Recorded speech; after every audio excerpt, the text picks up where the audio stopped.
Hello, everybody, and welcome to podcast number. I'm looking at you for this one. Five. Five. Hypnotic Rambles.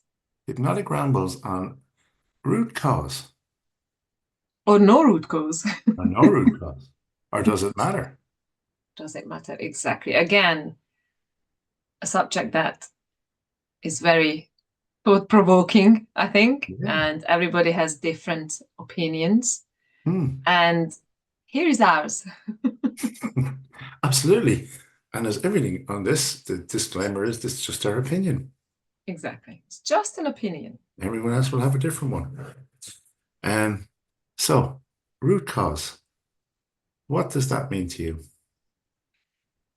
Well, it means to me that whatever is happening in this moment has got, I can connect it back to so it's coming from somewhere, and I'm talking about something negative. Hmm. So if I am experiencing something negative and I'm struggling to overcome it, then more likely there is a root cause.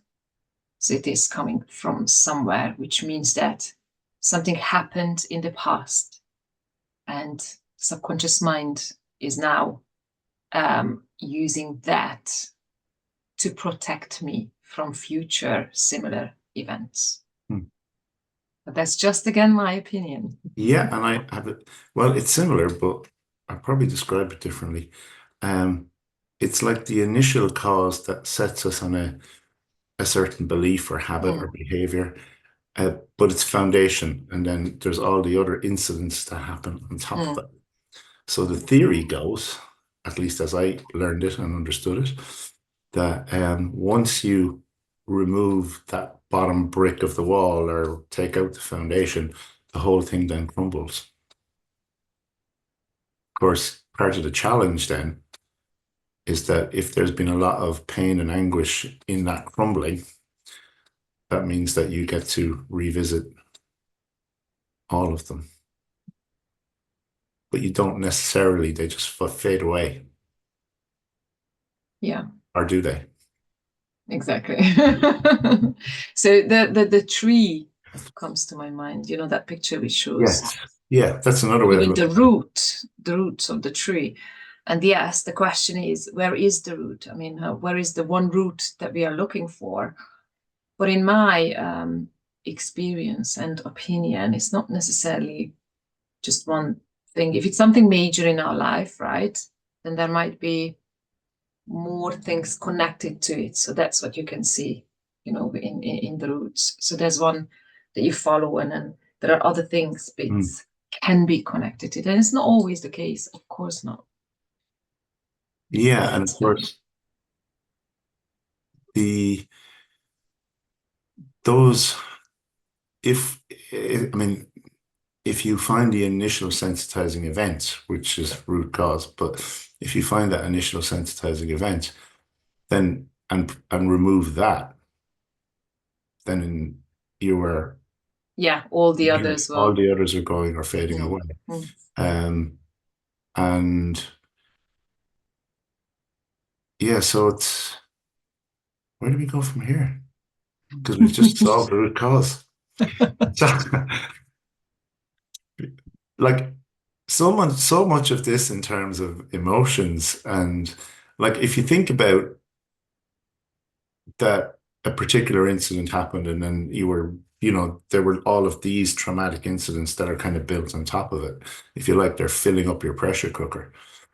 Um, you know, by removing the initial cause, it's almost like you're draining it from the bottom out, so the whole thing drips away, Yeah, yeah.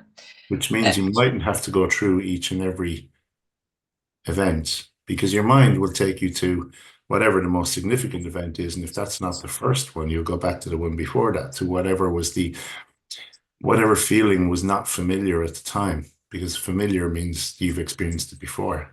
mm, You keep going back to that initial sensitizing event. Um, and when you realize that that initial sensitizing event is actually something that is now clear that maybe you had a misperception on, or that you've no control over, or you've released the emotion on, the rest of it starts to drip and fade away. yeah, yeah. which is beautiful. Yeah, it's a So wonderful thing. let's imagine that a person is successful, everything is really working well in their life, but perhaps health-wise, there is something not okay. So Mm, that's a way to know that, okay, I may have cleared, um, the emotions, but not necessarily gone back to um, release the root or check the root cause, absolutely. because that's where all the trapped emotions are stored in the body. And if you leave them there, then it can cause physical discomfort or dis-ease in the body, um, in the long run, if you know Yes. what I mean. Yeah, I mean, we see that in many cases. Um, I mean, science will tell you, or the medics will tell you, what is it, 90% of all illness is the quoted stat that has an initial event in stress. Mm. Um, there's been associations with, you know, other conditions and other emotions. Um, and one that I've heard a few times is say cancer and anger, that it's stored anger. I've seen it a lot with FND where, the nervous system's overloaded through stored traumatic memories. Um, so yeah, there is definitely a thing about if you don't free those emotions, that the body has a physical effect. Um, and if the body has a physical effect, then by addressing the root cause of it, so there's two ways. You can either address it by root cause or you can address each one individually. Yeah, yeah, yeah, You know, absolutely. But it would surprise you that you think that that thing doesn't bother you anymore, because it doesn't. But then it turns out that there are some trapped emotions left connected to that event that are mm. stored in the body. And So how do we free those? oh, there are so many ways to do that. Ooh, you can use kinetic shift. You can use what we've talked, NLP, neuro linguistic programming. There are many ways within that too. What we've shared in the episode 4, I think. Hmm. We've shared a few ways to release emotions. Um, and there's also the emotion code. Oh, yes, you like that a lot, don't you? I have read the book. I am not a practitioner, um, but it's a really, really interesting book. I highly recommend it. Let me find the person who actually wrote it. So I am going to credit the book.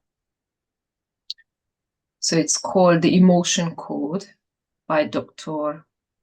Bradley Nelson. Okay.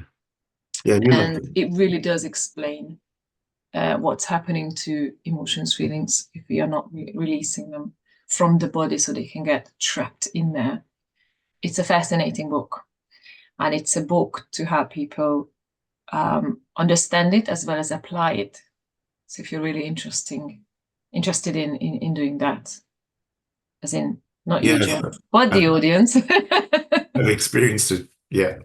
Um, it is, yeah, it's a really fascinating technique. And it does work. It does work. It does Mm. work. Um, so, but if you take the emotion code, and if you just take the fact that emotions are trapped in the body, Mhm, um, finding root cause would free the effects of that, mhm, mhm. but you still need to replace it It doesn't because, say, yeah, but I do. I do.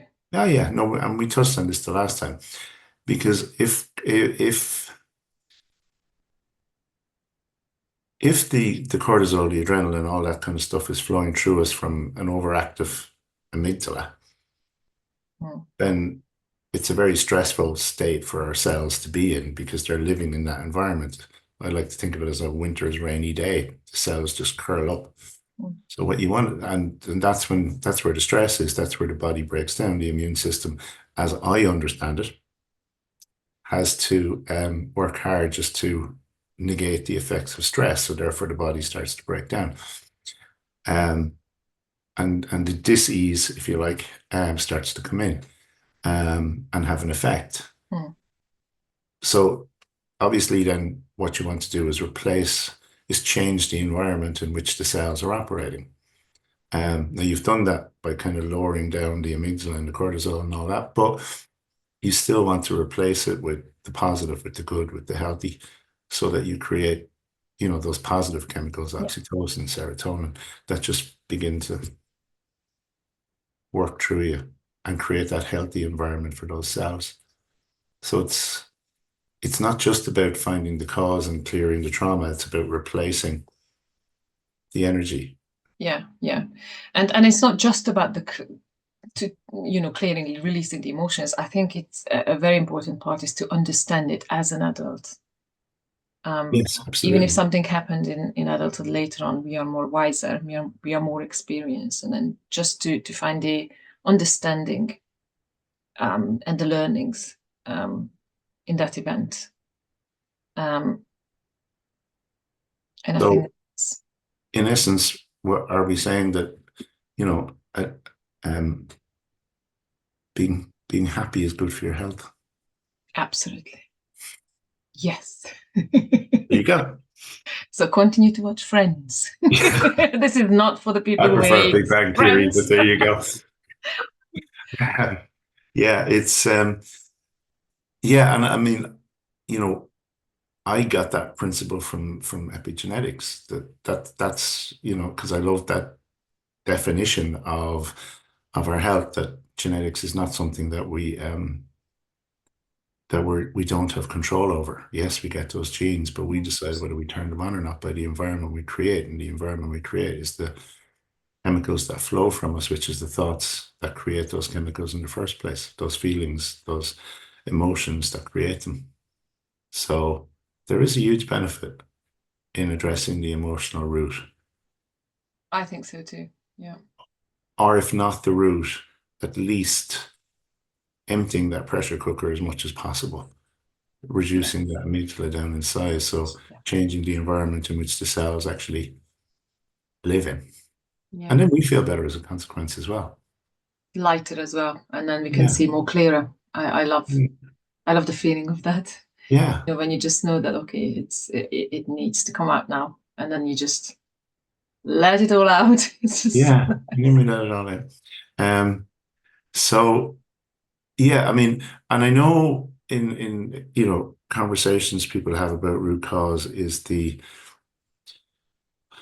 that when you regress somebody back, I mean, there's a number of one is that you're going back as that to that initial event with all the trauma that comes with it. But if you're actually going back as you today, as the adult that you are Mm. today, you already have that distance in time and space.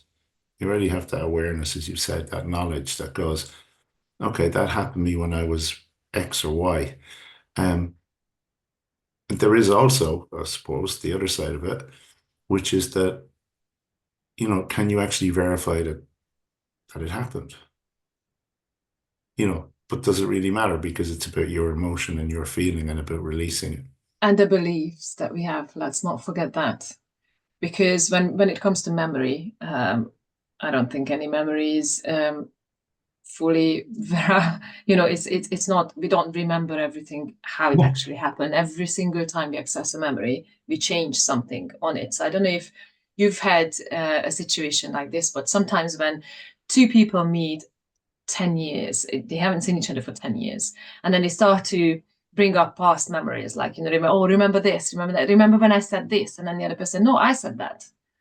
So Mhm. they absolutely remember the same event completely differently, right? Because every time they access it, they change it, and it's not necessarily the reality and what happened. Absolutely. And everybody, if 10 people witnessed that event, they will all remember differently, completely differently, which is fascinating. But what it comes down to is that what does the person believe in? It's Yeah, about what we absolutely. believe in. What does the Absolutely. person believe in? Do they believe that something happened? As in, it's like, I think it's coming from my childhood. Then I will straight away listen to them in that way, if Yeah. that makes sense. I'm always, you've just reminded me of something I saw quite a while back, but it was um, I was on memory. Sorry, pardon, just got lost in thought there for a minute. It was on memory, and it was a piece of research that was done after 9/11, where they basically took first year college students in just after 9/11, and they got them to account their memories of 9/11. They got them to write it down. And 4 years later, when they were graduating, they got them to do the same thing. And it was like it was written by two different people. So they concluded from that, and I'm not a brain expert, just a mind expert, but I'm an authority on the mind, sorry. Um, but I'm not, just like everyone else. But what they concluded from that was that every time we access a memory, we change it marginally. And the more we access those memories, the more that change over time is more obvious, but we don't notice it in that transition. Um, and I thought that was really interesting. So that's a really Yeah. interesting look at memory. And I'm sure there's other pieces of memory research out there that other people can quote far better than me.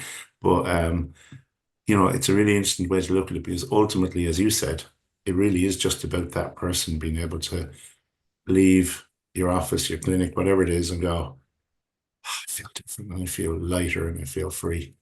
Hmm. And again, we can ask the question: so, can you actually overcome something without looking for the root cause? Yes, you can. Mhm. There are times when you can, and there are many hypnotherapists and therapists and psychologists who do believe that there is no root cause. There is nothing wrong with that either. I think it comes down to what we believe as therapists and what the person who comes to us believes in. Yeah, Um, Absolutely. it's about our style of working and our beliefs Yeah. that allow that change to happen. Because 8 billion people, we all have different experiences, different pathways to change. No two people are the same. No one process works for everybody. Mm, Um, so it is very useful to have more than one tool in the toolbox. mm. Regression is not the only solution.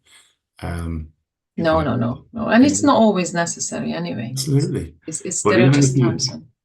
but like, I mean, I would have been trained in that model, um, but it's not a model that I'll use today, um, because it's going back as the adult you today rather than as that individual child or whatever it was with that real, you're experiencing it as you were back then. Um, as you go back as an adult today and just mind that child and, or that younger version of you, whatever age you are, um, you just allow that process to allow that part to know you're safe, which lets the emotions start to drift and fade out of it. Yeah, inner child work. Oh, I love that. I Yeah, it's one of my favorites. Yes, one of my favorites too, is to give that nurture, that love to that child that Yeah, child was missing in any given moment. yeah, and but It's it's very not important. even that. That's a part of it, but the other part of it is that if something happened when you were, 5 and you're reliving that all the time, it's almost like you've never got to the safety piece. So it's about letting that child know that actually it is safe, it is over, it is done, you know. Um, and there are many different ways to move on from there. Um, Once the child knows that it's safe, that part can start to just shrink, and not hold on to those trauma. Because I often describe, when you're watching a movie and it's in full, you're not aware of anything else that's going on. You're just fully engrossed in that movie. Oftentimes, when we're running those memories, that's exactly what's happening. We're back at that stage, that age, that time. Um, and often what you're trying to do is because you can't change the past, even though that's a debatable point because we just spoke about memory. But let's assume for now you can't change the past. What you want is a black and white photograph on the wall instead of a fully blown movie. So it passes by. It's not something that draws you in every moment. Yeah, and again, it comes down to belief because, as you said, this we can't change the past. However, there are models that teach us to rewrite the history. Again, if some people like that, then why not do that? You Absolutely. know, as in rewriting it. Um, Again, comes down to belief. What do you believe in? What works for you? Correct. You know, how can you overcome something so much more easier? I'm Yes. gonna give an example of mine of a root cause that was very interesting, and I would have never thought of it otherwise if I wouldn't have done it in hypnosis. Hmm. I had issues some time ago about if somebody didn't get back to me, Mm. as in whether it's message or phone call, and I didn't understand why. And I was doing for myself whatever I could do, you know, with my mind, not going back, so not doing the regression, but other techniques I used, NLP techniques, hypnosis, but nothing really changed. So I thought, okay, I'm gonna just follow this. Where have I learned that it's not okay for something bad is going to happen, or why do I think that it's a bad thing if somebody doesn't get back to me, Hmm. right? And interestingly, it took me back to when I was maybe probably 2 to 3 years old, and I was sitting all by myself in the bedroom, and the door was closed, and I was just waiting and waiting and waiting for someone to come. Now, many questions. Did this really happen? I don't know. I don't know. But in that moment, as a child, I may have perceived that it is happening, right? That's how I experienced it. And was it really a long time, or was it just a minute? Yeah. That, you know, but that little me believed that nobody's coming, therefore, I am not loved. I'm not good enough, right? Because nobody's coming to me. They forgot about me. That was the main thing. And now I think that was really interesting. Again, I don't know if it happened. I never asked my mother. I don't Yeah. think she could remember anyway whether, you know, this But you because got this the is. outcome. But yeah, I did get. That's I'm not it. bothered anymore. I don't have these, you know, the same thoughts and feelings. But um, you know, so this is an example of a going back to following that. Okay, why is that behavior in my life is happening? Why is it occurring? And Yeah. it's always just the things that you're bothered by. Yeah. I mean, I had it recently with a client who actually was about golf. They play a wonderful game of golf when they were on their own, and then when they were with a group, they'd feel all the nerves and tension, and the golf would go. And it went back to a memory as a child where they put themselves into an embarrassing situation and were afraid of people watching them. Once they understood that and moved on, everything changed. Their golf has improved. You It's know, fascinating. it's fascinating that because it is just a belief at the end of it all. And that is an example of kind of almost instantaneously, it was like it just shifted, but maybe there was nothing else built on top of it. So, but it does show you that when you do go back, there is a benefit, but only when you go back, well, sorry, only because there'll be others who will use the regression model and that's fine for them. Um, and they'll go back as that younger version of them. But for me, the easiest way is to go back as the adult you today. Yeah, Um, yeah. because that's there's less emotional charge in it. And yet there's still the same understanding. You're safe. Yeah, It's never good. associating. I always dissociate Disassociate, yeah. myself. It's just, no, I'm not going to be in Yeah. the memory. I'm just seeing it far away and then see, Yeah. uh, you know, get closer if I Yeah. want to or something like that. But yeah, um, So I'm wondering on the issue of what we started with, which was root cause. Have we made any conclusions or are we just rambling? and we are just rambling. No, but I think We we are have just made rambling. some, at least from our own perspective, and hopefully we've given people something to think about, or maybe they don't want to think about it. But you know, like it has a value. It can have a value. It's how it gets done. Yeah, I think there is a root cause, cause and effect. I believe that everything is coming from somewhere, right? However, it's not always necessary to do the regression to go back in time. It's not always necessary to do that. But then again, the question comes from what is regression? What is going back in time? And everything it's going back in the past, right? And the second ago, it was the past. Right. So if you're really, really trying to dig deep here and just trying to poke people, push that button, every single time you work on anything is the past. That's absolutely correct. And you, because when you're working with emotions, you have to feel them, right? If you want to specifically remove any kind of emotional let go of, which means you're going back, which means already regressing them into that emotion. Absolutely correct. So, but the other so side of you're that, doing, but I think it can be absolutely beneficial to do it, but yeah, it's not necessary all the it's time. not necessarily all the time. And obviously, you know, for you and me, we do kinetic shift and various other tools. So when you actually extract that in that moment, often that issue is resolved. That can also happen. But the it I suppose the one thing that we haven't said in the midst of all this is, you know, it's a because it's a given, but I'm just going to state it anyway, which is that the client, you know, and our responsibility to them and finding the best way for them that allows them to release this in the easiest and quickest way possible is ultimately what this is about. So that's the advantage of having a number of different tools that allow you to because if you have somebody who comes in who's particularly anxious, like really, really, really, really, really anxious, you know, something like regression might be something that's far too much. Oh, absolutely, You absolutely. know, And then you would just start with something really gentle. something gentle, Or exactly. other tools that may well do the work, such as emotional detox, which you and I both do, or kinetic shift, or you know, other Or some substance. NLP techniques that we've Absolutely. shared. Or as we spoke about bilateral stimulation in the previous one. Mm. Or, you know, there are others, but regression has always been a standard, stable part of hypnosis.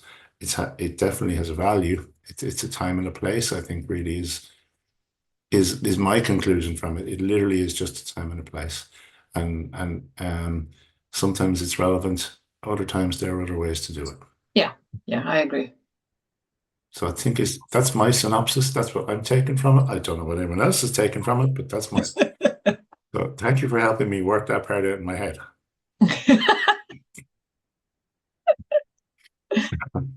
Okay, so how would you like to bring this to a close? Did I just not? About. Did you? Oh, okay. um, yeah, I mean that's my take on it. Like root cause has a value. It's always been part of hypnosis. It's not the only way of doing stuff though. So it is No, no, about not at what all. is best for the client. You know, it is about what is the best way for them to release whatever, whether it's an emotional charge, whether it's a behavior change, whether it's whatever it is, but whatever it is that they've come to see you about. But it's one of tools. It's not the only tool. No, it's not. No, and as I said Mm. before, it's not Yeah. necessary all the And time. even then, it's doing it in what I believe to be, and this is only from me, but you know, the way that is, I suppose, the easiest for the client. And that's if you do use regression, for me, it's going back as the adult and being disassociated from it. But yet Yeah, allowing that younger version of you to experience that safety and know what that safety is like. yeah, yes, because let's not forget that it's not about, again, that's just a personal opinion. It's not really about what happened, but how we perceived what Right. happened, what emotions we've created from it, what beliefs did we create within us because of what happened. And I think that's what we take into adult life, right? Like with me. Oh no, they forgot about me. so they must not love me. That was the belief. I mean, is that useful? Not at all. Not at all. Did that actually happen? I don't know, but I have understood it in that way. That's the meaning that I gave to what happened, and I think that's what's creating the meaning that we give to any situation, and then the belief that we create from that meaning. Absolutely. And if we work on that, that is a profound Yeah. transformation. It can give absolutely massive transformations. Yeah. And whether we do that through regression or other ways, there are sometimes other ways we can do it, then that's fine as well, whatever the client wants. Absolutely. And I mean, there's also direct suggestion. You know, in hypnosis, direct suggestion itself it can be of value. So, yeah, there's a lot there. That's all for another day. Yeah, yeah. So I think let's bring this to a close for today. Absolutely. Thank you so much, everyone, for watching and listening. Please, please, please give us Yeah, feedback. we hope we haven't added to your confusion on root cause. And if we did, let us know. Yeah. And let's discuss it some more. Yeah, it's a fascinating topic, so good call you. Always. Right, so thank you again for listening and watching, and have an amazing day wherever you are. Absolutely. See you guys. Bye. Thank you. Bye.